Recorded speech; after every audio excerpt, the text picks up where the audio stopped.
Hi guys, today I have a book review that's been a little while in coming, and that is on Lunar Abundance by Ezzie Spencer, PhD. Now this book I started in March, and because it's obviously following the moon cycle, so it started early March and then continued on into early April, which is why I'm filming this when I am. So I couldn't obviously follow it for a calendar month, which is why I'm reviewing it now. Now, Ezzie Spencer herself, I have been aware of for a little while.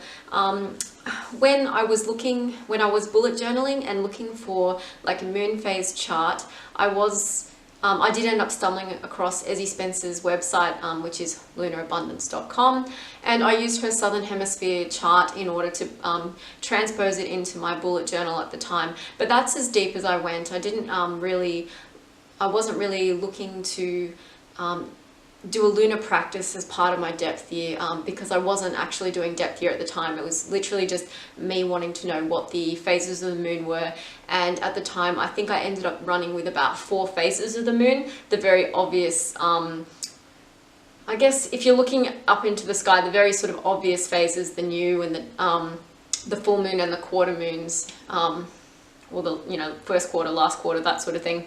That was the first I'd actually heard of Ezzie Spencer, and it wasn't until I'd seen her book reviewed a couple of times that I realized that she also had a book coming out, and she had a number of podcasts on the lunar abundance practice that she does, and became really interested in following that up further. Now, this particular copy of the book was published in Canada. There is actually an Australian version as well, which I believe was brought out first, and there was the Canadian edition. I think the only difference is mainly the look and feel of the book, in the cover art and some of the images inside here. I don't think in terms of content there is really much difference whatsoever.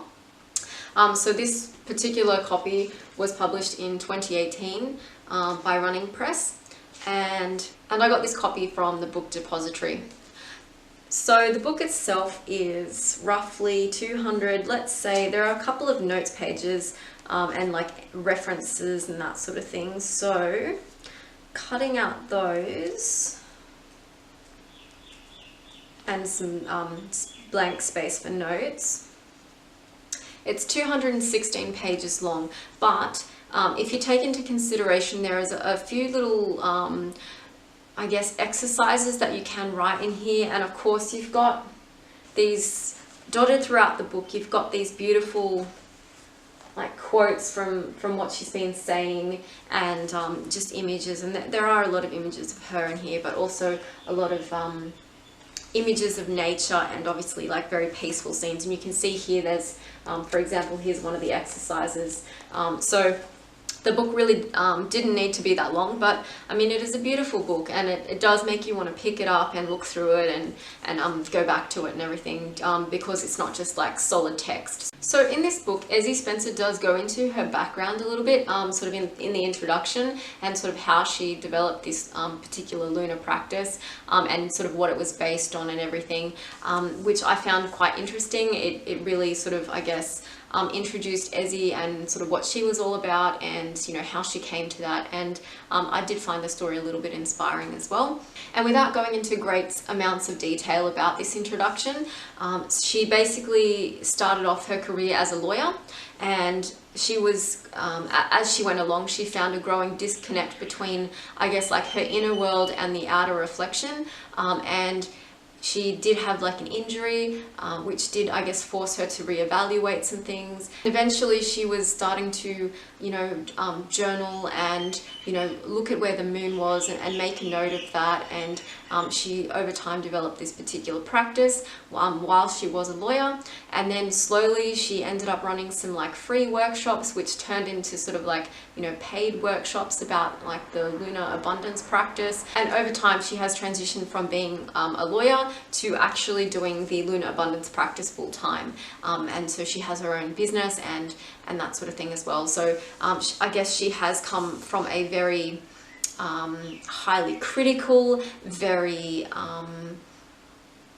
left-brained background, and I suppose she's had that shift across to the more spiritual, more yin, more creative field basically. So that's where she's coming from. And then of course after this, the introduction about like the moon phases and you know, like her background, then it does go into the 8 phases of the moon, starting with the new moon of course, and each section, I'll just find one here.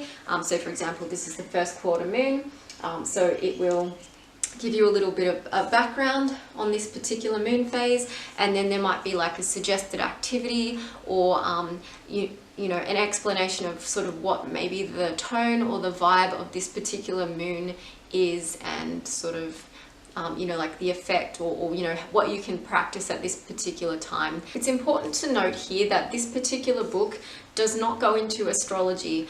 So when she's talking about the moon phases, there is no linking them to what's happening in astrology, so like no moon in Aquarius, nothing like that. So it is purely the moon phases. So if you were looking for a book that links the moon and astrology in that way, this is probably not your book. But if you were looking, you know, maybe you're a beginner or you're looking to just start working with the moon phases, then this book is probably a little bit more relevant to you. But just something to be aware of, really. Okay, so what I liked about this book, let's just go through some little things to start off with. I love the presentation of this book. I like how beautiful and colourful it is. It's rare that I read you know, books that have like tons of pictures in them. Normally I'm either reading like fiction, which has usually nothing except the front cover, and non-fiction, which may have like some, you know, references, but nothing, you know, nothing full color and nothing like this. So I really liked the you know, the layout and the color and stuff. It's sort of, you know, it's really visually appealing. It's very much, I mean, I wouldn't call it a coffee table book necessarily, because, you know, I do feel like sometimes coffee table books are really just, you know, random, like thoughtlessly purchased, not necessarily something that people refer to, but you know, it could be a coffee table book in the sense of being, you know, very visually appealing, you know, a sort of interesting, quirky topic, you know, that someone could look through as well. I really liked the tone of the book. Now you can tell Ezzie Spencer is quite an intelligent woman, but it doesn't, the tone of this book isn't sort of dry and intellectual, if you know what I mean. It's very approachable, it's very down to earth, and yet it gets across all of the information that you are, you know, like looking for in this particular book. So it strikes that balance between giving you all of that information but still being quite interesting to read. Like, it's not a cure for insomnia, if you know what I mean. So yeah, I really like that too, that the tone was you know, really easy to read, really down to earth, and also really positive. Like, there is no like I guess negative glass half empty. It's very, you know, here's how you can make changes, here's how you can, you know, like work with the moon, and all very, very positive, which I also really, really like. I really like where this tone is coming from. Now, this is definitely a personal opinion, but as a beginner in terms of moon phases, and someone who is not currently really interested in the astrology bit, I was actually really relieved that this book didn't actually have any astrology in it. I feel like this is enough to be going on with for me for the moment, just to understand the moon phases and to work with the moon phases. At the moment, if I had to try and link them astrologically and look at the big picture and, like, you know, particular like phases and cycles, you know, within, you know, like the span of certain years, like, so I really struggle, I think. And so I'm really relieved that this didn't actually contain anything about the astrology. I was actually looking at purchasing the Moonology book by Yasmin Boland, but I did decide to go this direction, and I'm really glad I did.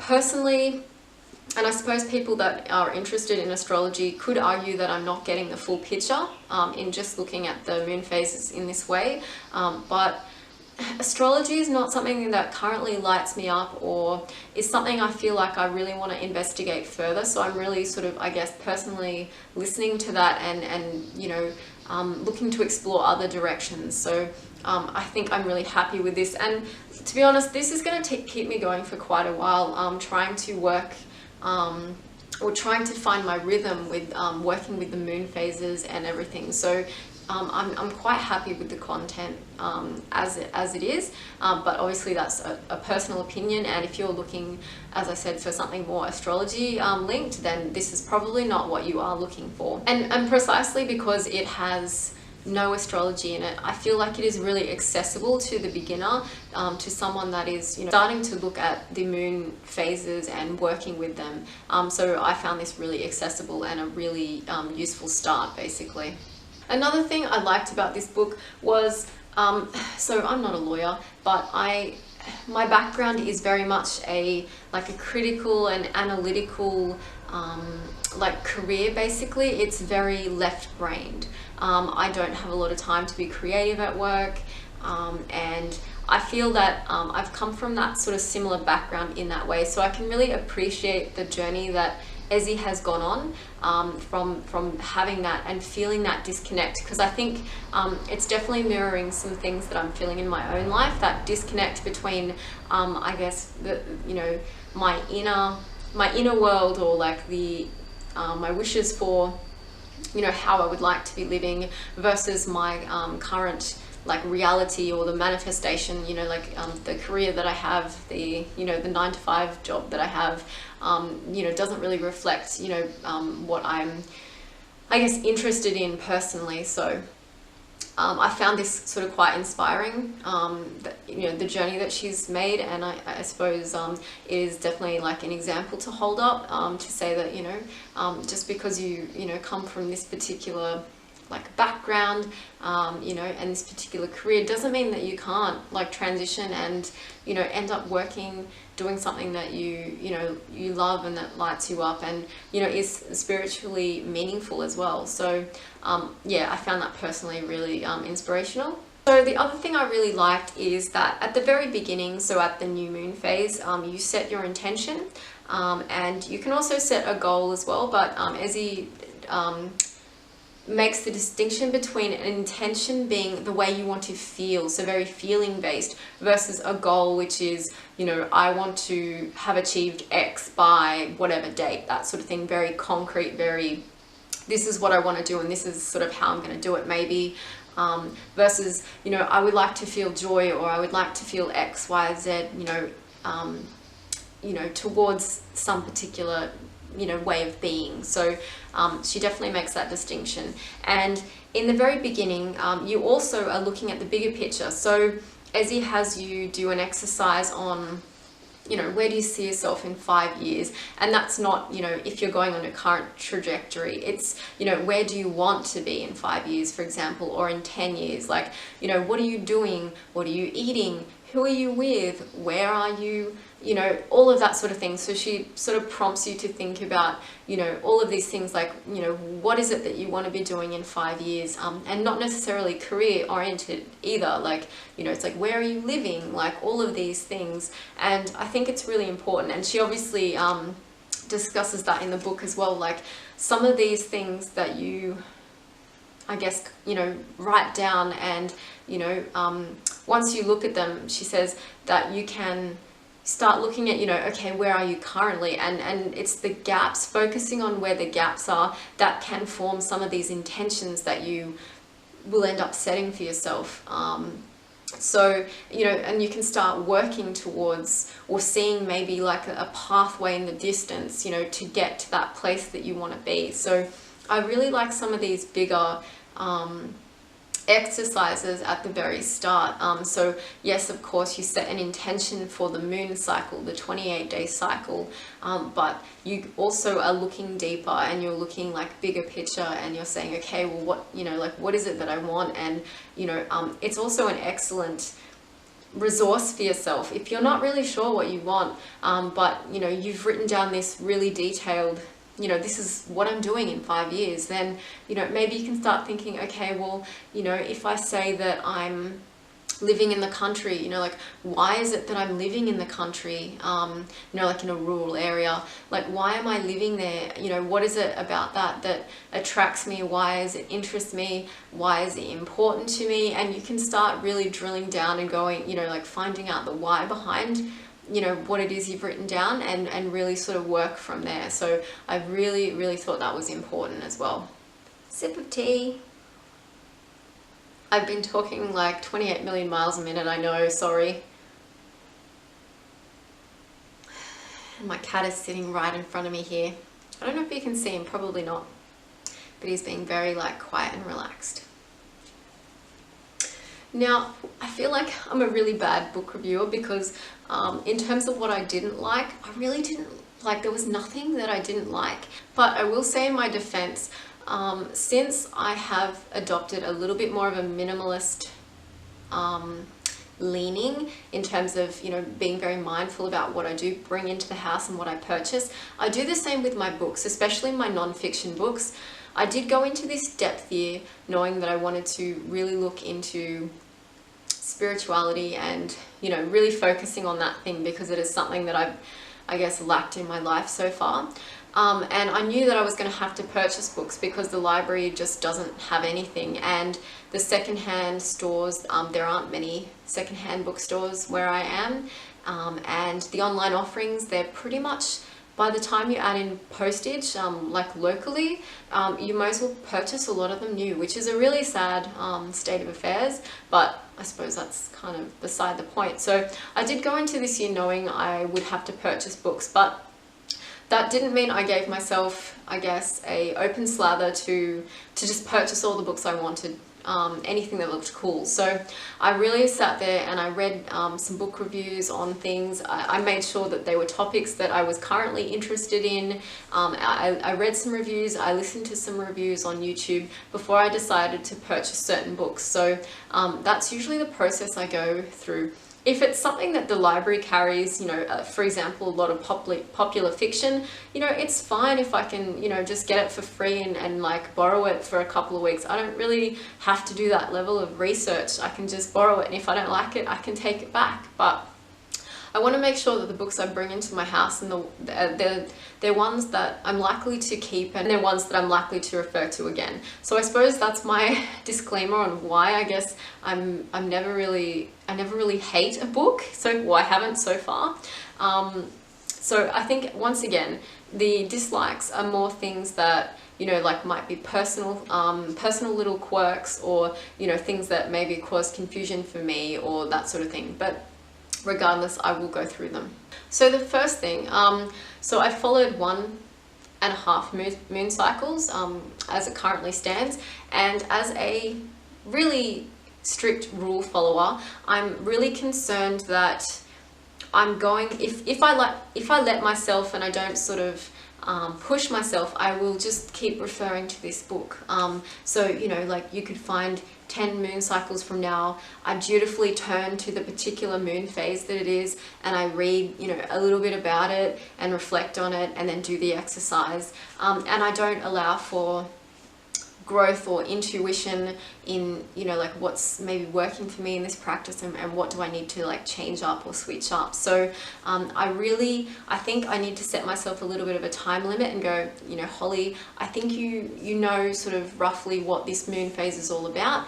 It's time to sort of break away from the notes, like stop reading the Cliff's Notes and just, you know, work with the moon phase. Don't have your head stuck in a book like for each of the phases, like constantly. So that's one concern I suppose I have. So I think I really am going to have to watch that and actually just set myself a time limit and go, that's enough, time to start doing, time to start just intuitively doing the practice. So in starting the second lunar month that I've been doing this particular practice, I'm sort of wondering about some of the exercises and whether they are meant to be done again. So for example, that 5-year plan basically, or, you know, what you're doing in 5 years activity, I'm just wondering, you know, am I supposed to complete that every new moon, for example, or is it something that maybe, you know, do I keep a hold of and, you know, reflect on and see if it's changed, or, you know, reflect on whether I feel like I'm any closer to that, or, you know, do I see a pathway to that?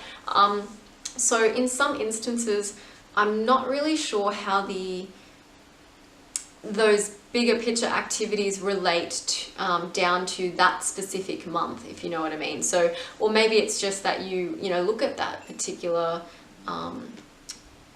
my cat's gonna knock my tea over. You look at that particular journaling that you did, and you know, maybe you go from there. You use that as inspiration for your intention. Yeah, so I suppose I'm just not clear a little bit on how that kind of relates, you know, to a very monthly intention. So that's, I suppose, just like a personal confusion there. And I mean, maybe it's because my future state looks a lot different than my current state. So that's why I'm seeing that disconnect, and maybe that's why I'm having a lot of confusion, because there are a lot of gaps. And you know, maybe that's partly a reason why I do have a bit of confusion over that as well. Another personal struggle is the yin phases of the moon. So Ezzie works with the fact that each moon phase alternates between being yin and yang, and when she refers to them in that way, she doesn't necessarily so she doesn't equate yang with being masculine, i.e. male. It's more just the energy surrounding that. So you can be, you know, a female and operating in a yang mode a lot of the time, like a doing, an active and a striving mode. So it has nothing to do with your gender or how you personally feel. It is literally just a particular type of energies. So, you know, yin being the more receptive and allowing and restful, that sort of a energy, versus the doing, active, getting out there and making stuff happen. So she alternates between moon phases. So, you know, it starts with the new moon being a yang phase and then alternating back and forth till you get round to the new moon again. Now, I know as someone who 99% of the time I think I must operate in the yang, doing, striving phase, I've found it really difficult to just to sit still and to receive and allow and that sort of thing. I found that super difficult, and I knew I would, and I know I've talked about this previously, like I know that that's one of my areas where I need to work on. I need to really develop a bit more of a yin way of being, or allowing that and having that balance there a little bit more.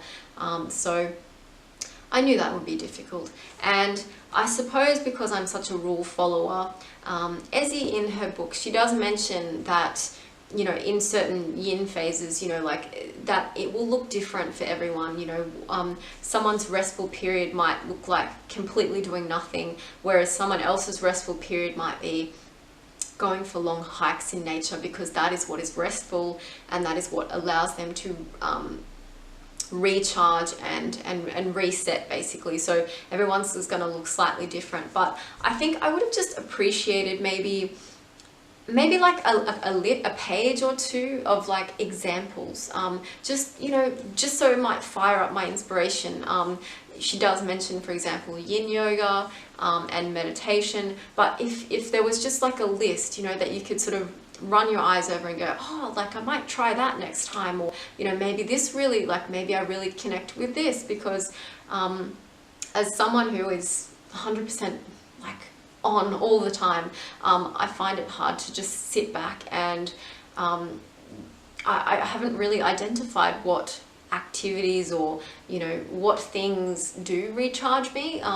So that's something I think I would have found helpful, but not necessarily in a prescriptive way, like you know, I didn't need her to say, you know, you must do this, give 30 days of yoga a go. Just sort of something to trigger the inspiration would have been helpful, I suppose, in my case. So as I mentioned, pretty much all of those negatives were like sort of personal challenges, or, you know, things that, you know, I reflected on personally, or that I find a personal struggle. So nothing truly negative about this one. If you're interested in astrology, then this is probably not going to be the book for you, because it does not do that linking between moon phases and astrology. But if you're a beginner or you're just interested in the moon phases, then this is probably for you. I am going to be continuing this practice. As I said, I'm now sort of, I think, roughly, like 1.5 moon cycles in, and I will be continuing this, and maybe like working with it further and sort of seeing what works for me, what doesn't, and really just take the time to sort of develop a relationship with the moon phases, and just become more familiar with them in general. Whether I end up following these like full 8 phases as per this book, that's not really the object, but it is the object for me to actually be working with the moon phases and familiar with them, and and just, I guess, in that way, getting in touch with like nature and the seasons and the cycles and that sort of thing. So that's a real way for me to do this. So, also, and a tip, this is obviously not sponsored, but if you go onto her Lunar Abundance website, you can find like moon phase charts, and you can find some free podcasts and everything on this topic. And her voice is so like joyful and like she's so upbeat and warm sounding, so it's kind of really nice to listen to as well. So yes, I really would recommend this book if it's something that sounds interesting for you. I hope this review has been like helpful, and thank you so much for watching, and I will see you in another video.